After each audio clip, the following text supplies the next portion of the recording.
Hello and welcome to our final topic in our module on probability and counting methods. What we're looking at today is calculating what we call expected values or expectation for a situation. What we're doing when we're calculating an expected value or an expectation is we're looking at if we were to play a game of chance multiple times, or if we were to perform an experiment multiple times, overall, are we going to have a gain or are we going to have a loss? That overall amount gained or overall amount lost is what we call the expected value in that game of chance or in that experiment. Okay? So expectation is a calculation that's used to determine the expected results of an experiment, or it could be the overall gain or overall loss in a game of chance. Okay? So we actually have a formula to calculate an expectation or an expected value, and it looks kind of complicated. So the E here represents expectation or expected value. It says it's going to equal P times A, P1 times A1 plus P2 times A2 plus P3 times A3 plus little dot dot dot and then Pn times An. Like, what does that even mean, right? So each of the P's represents a probability, and each of the A's represents an amount gained or lost. And the reason we have the dot dot dot and this P of n, A of n thing is because depending on the scenario, there could be a different number of outcomes. For example, if you're rolling a six-sided die, there could be 6 outcomes. There could be 6 different probabilities. If we're, let's say, picking a card out of a deck, there could be 52 different outcomes and 52 different probabilities, right? So, depending on the scenario, we're going to have to calculate a different number of probabilities depending on how many outcomes there are. And then for each probability, we have to multiply by the amount that we either gain or lose with that probability. Okay? So let me just give you an example. Let's say, take this here. Let's say you're playing a game with your friend. Your friend has a deck of cards and he says, if you pick a queen, I'm going to let you pick a card. He says, if you pick a queen, then he's going to give you $1. But if you don't, if not, then you have to give him $1. So what would happen is you would have to find the probability of getting a queen. And we know the probability of picking a queen, right? We know that there's 4 queens out of the 52 cards in the deck. And if you did pick the queen, if 4 out of 52 times you did pick the queen, what you're going to be doing is you're going to be getting $1 from your friend, so you would multiply this by that positive $1. Now, the probability of not picking a queen would be the other 48 out of 52 times. And if that happens, you're going to lose $1 because you have to give $1 to your friend. So you would multiply that probability by the $1 that is lost. Okay, the formula says you find each probability and the amount that you gain or lose with it. So here's another probability and the amount that's gained or lost with it. And then it says to add, just add all of those up. Okay, so we have a probability times an amount, a probability times an amount for as many outcomes as there are in the situation, and then each of those gets added together for the final result. Okay, so to use this formula, we're going to find the probability of every possible outcome, and then we're going to multiply each of those probabilities by the amount that is gained or lost with it. Okay?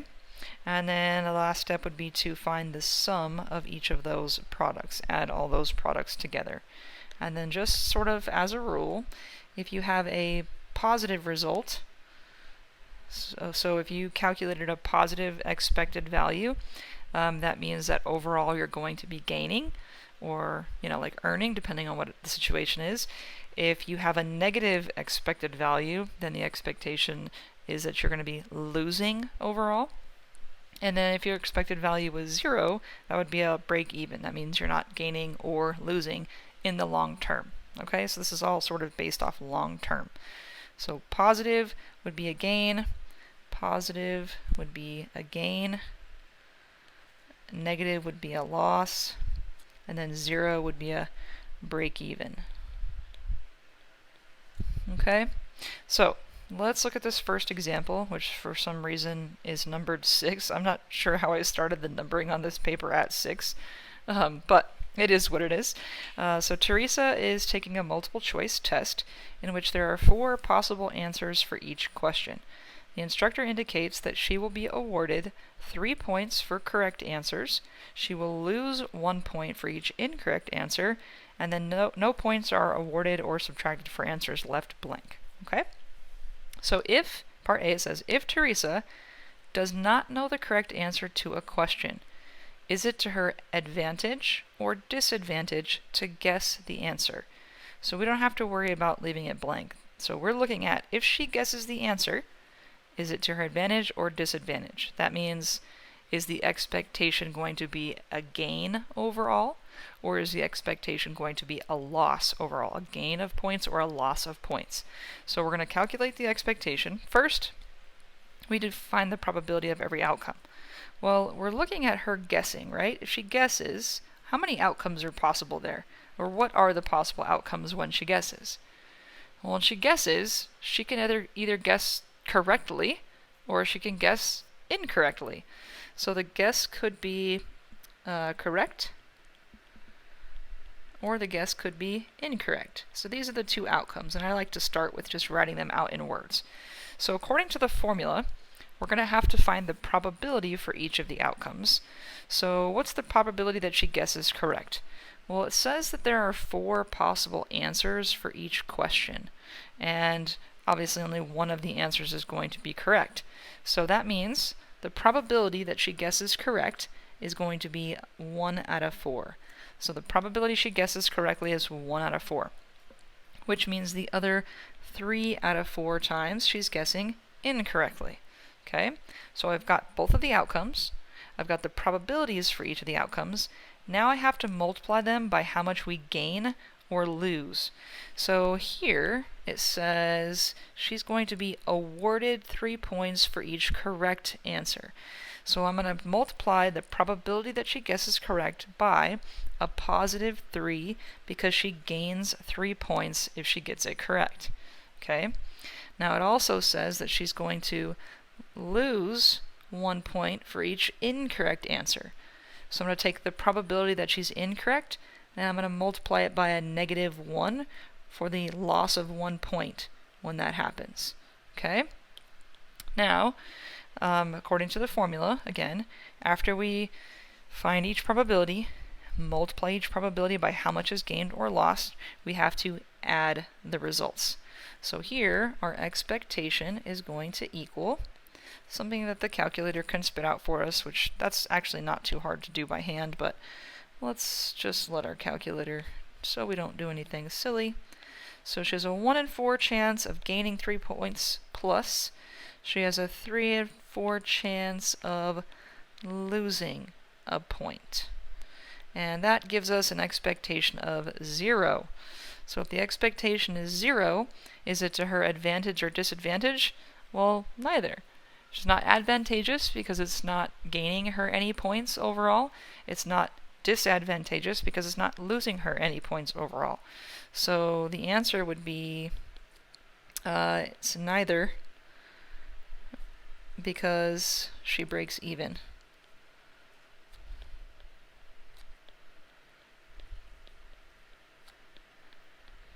Okay, and again, this is based off of like long-term results.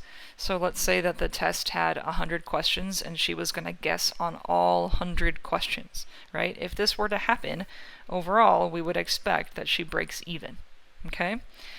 Now, part B says, if she can eliminate one of the possible choices, is it to her advantage or disadvantage to guess? So again, we've got the 2 possibilities. She either guesses correctly, or she guesses incorrectly. This time, if she eliminates one of the possible choices, there are only 3 choices, which means she has a 1 in 3 chance of guessing correctly, and then a 2 in 3 chance of just guessing incorrectly. So there's 3 options here, right? 1 would be a correct, the other 2 would be incorrect.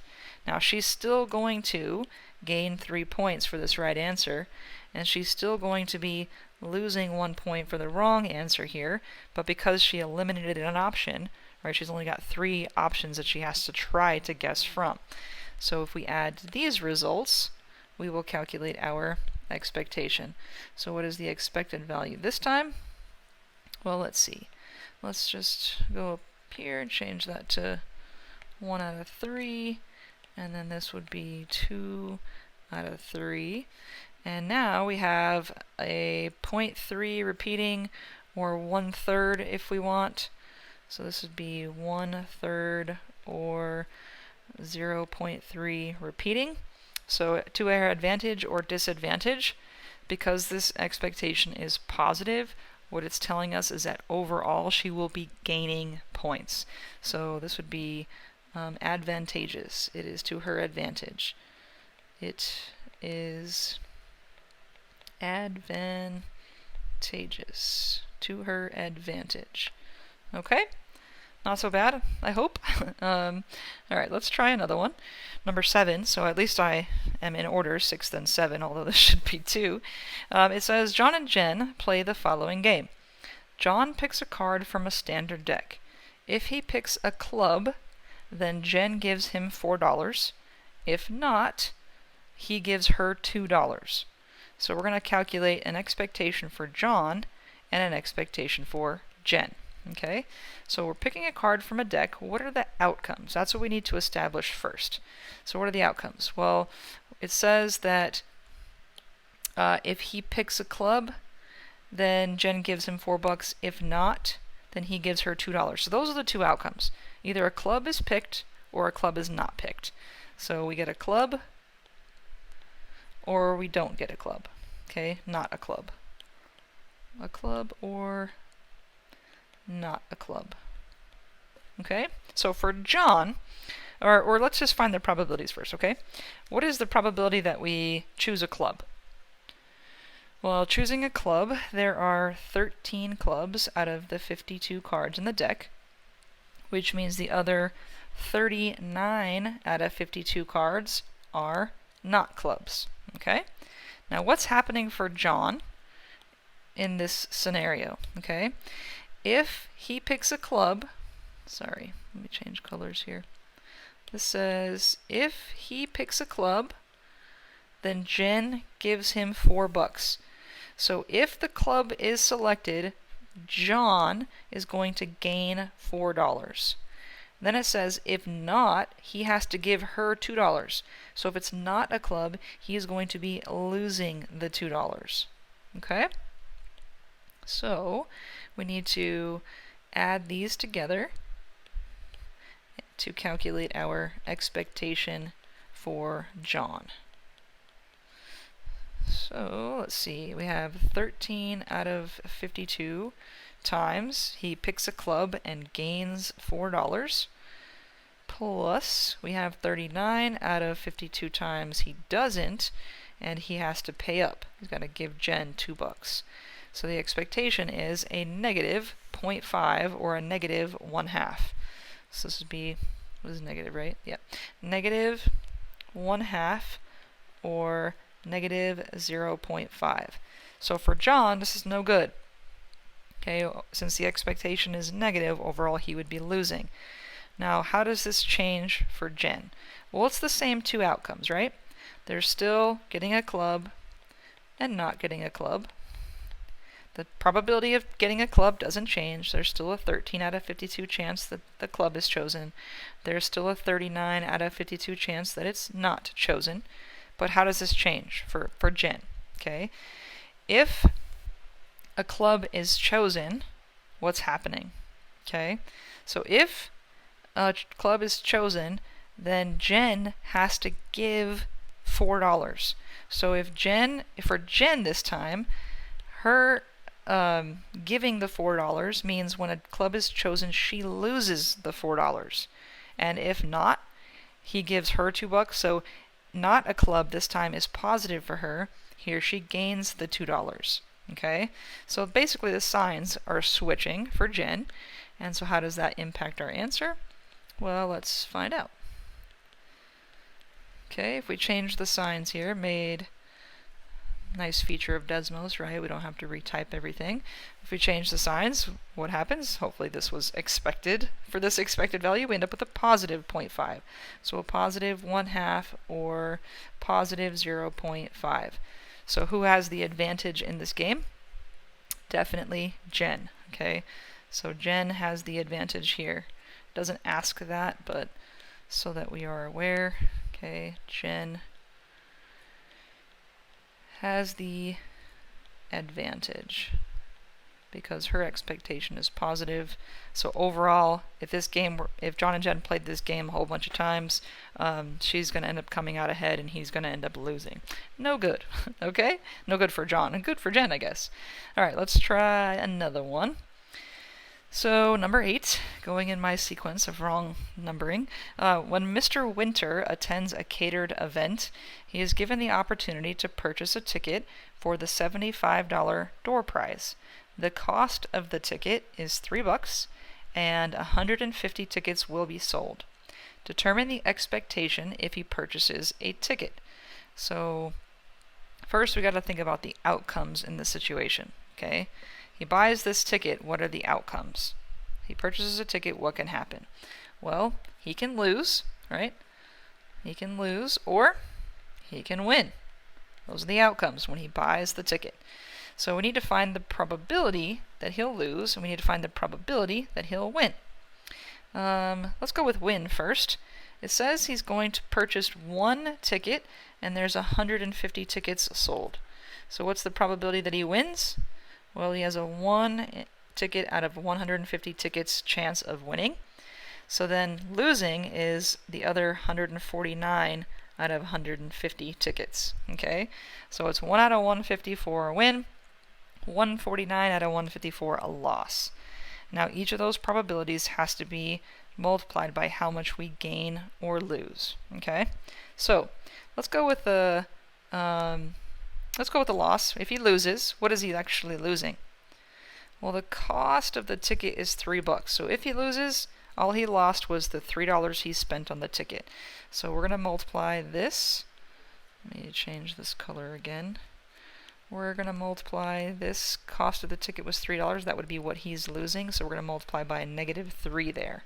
Okay. Now what does he win? Well, if he wins, he gets the $75 door prize. But he doesn't actually win all 75 because he spent $3 on a ticket. So the $75 door prize, that's what he's winning, minus the $3 cost for the ticket. So here, he would win 75 minus the 3. Oops, I meant to go eraser. Minus the 3 for the cost of the ticket. And green, sorry. So really what he's gaining is $72, okay? He spent wins 75, but he had spent 3, so his gain, the amount that he gains, is just the 72, okay? So we're going to have to add these two results to find our expectation. And if you want to make a note for later, this was he wins 75 but spends 3 on a ticket. So overall, his gain is 72. Okay? Alright, so calculator time. We have a 149 at 150 times. We're going to be losing the $3 spent on the ticket, plus 1 out of 150 times, we're going to gain $72. So it's a negative 2.5 or a negative 5 halves. Negative 5 halves or negative 2.5. So his expectation is negative, which means it's not to his advantage, right? It is not to his advantage to buy this ticket. Okay. It's not to his advantage to buy this ticket. Again, it doesn't ask that, but just so you have some understanding. Okay, it's negative. The expectation is negative. That's overall loss. All right. All right, how about the next one? Angel is placing a bet on a horse at the track. Says he places a $50 bet, and he's told that he has a 35% chance of doubling his money, and he has a 65% chance of losing it. Determine his expected value. So there are two outcomes here. Only two outcomes. One of the outcomes is he doubles his money. One of the outcomes is he loses his money. So this would be doubling his money or losing his money. Those are the two outcomes. So what is the probability that he doubles his money? So the probability he doubles, we're not used to seeing the probability this way, but 35% chance, that's a probability. So he has a 35% chance of doubling. 35% we could write as the decimal 0.35, or if you wanted to make that 35 out of 100, just so you could see it as a fraction, you could. And then he has a 65% chance of losing. So again, that 65% chance is the probability that he loses. So 0.65 there, 0.35 over there. Okay, so we've got the probabilities. Now, what is actually gained? What is actually lost? So how much does he lose? Let's start there. If he loses, he's losing the $50 bet, right? So he's going to lose the $50 bet. And if he doubles his money, how much is he gaining? Right? If he doubles his money. Well, if he doubles his money, he ends up with $100, but because he spent 50, he's only gaining 50. Okay? So this would be just like the other one where it's 75 minus 3, this would be 100 minus 50. He's going to be gaining $50, right? And for later,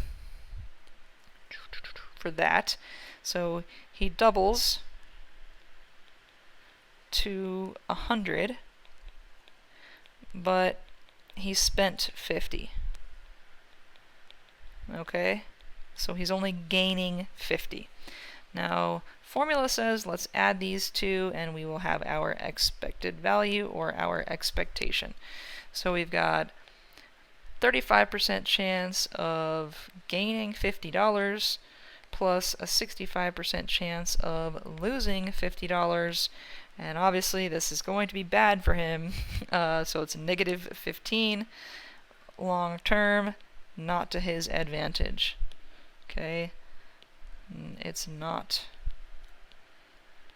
to his advantage. Overall, long term, he's going to end up losing money. No good.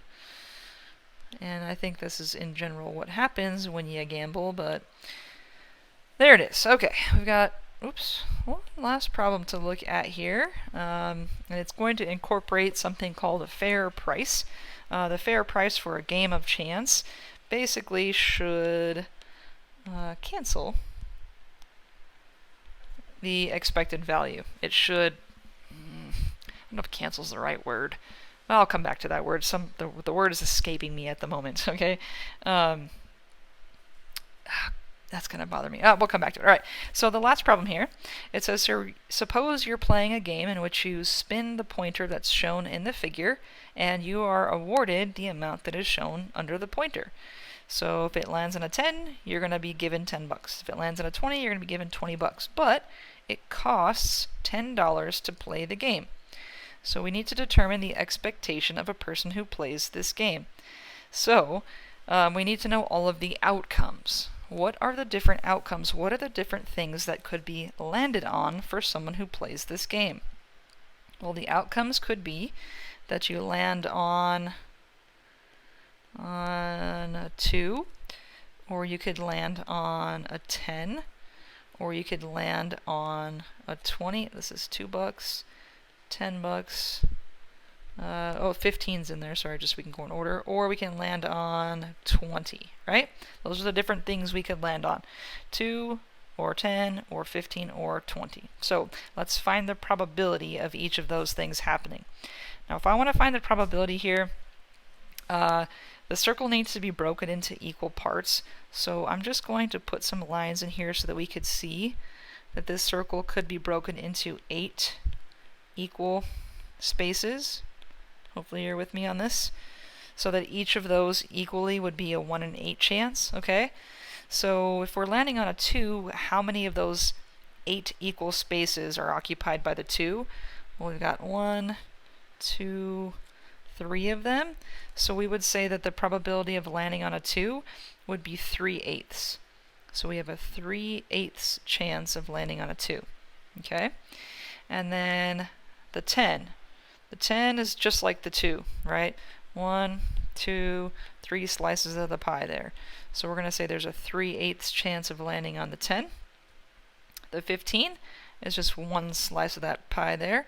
So just a 1 in 8 chance of landing on the 15. And then landing on the 20 is the same, right? Just one slice. So 1 out of 8 chance there.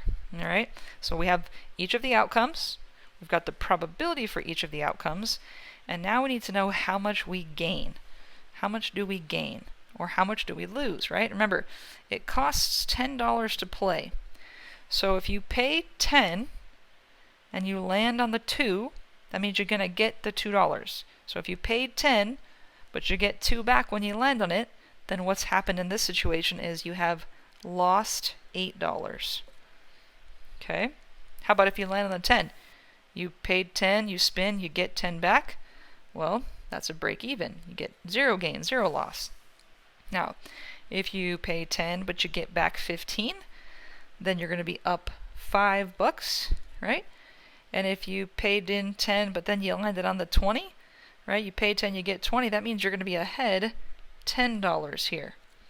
So if we find all those products and add them together, we're going to get the expectation for this situation. And when I say we, I mean we're going to let the calculator do this, right? So, get all of that. We had 3 out of 8 chance of losing $8 plus a 3 out of 8 chance of breaking even, and obviously that's not something that has to go in if you already know that's going to be a 0. Plus we have 1 out of 8 chance of gaining $5 plus a 1 out of 8 chance of gaining $10. Alright, so negative 1.125 is the expectation.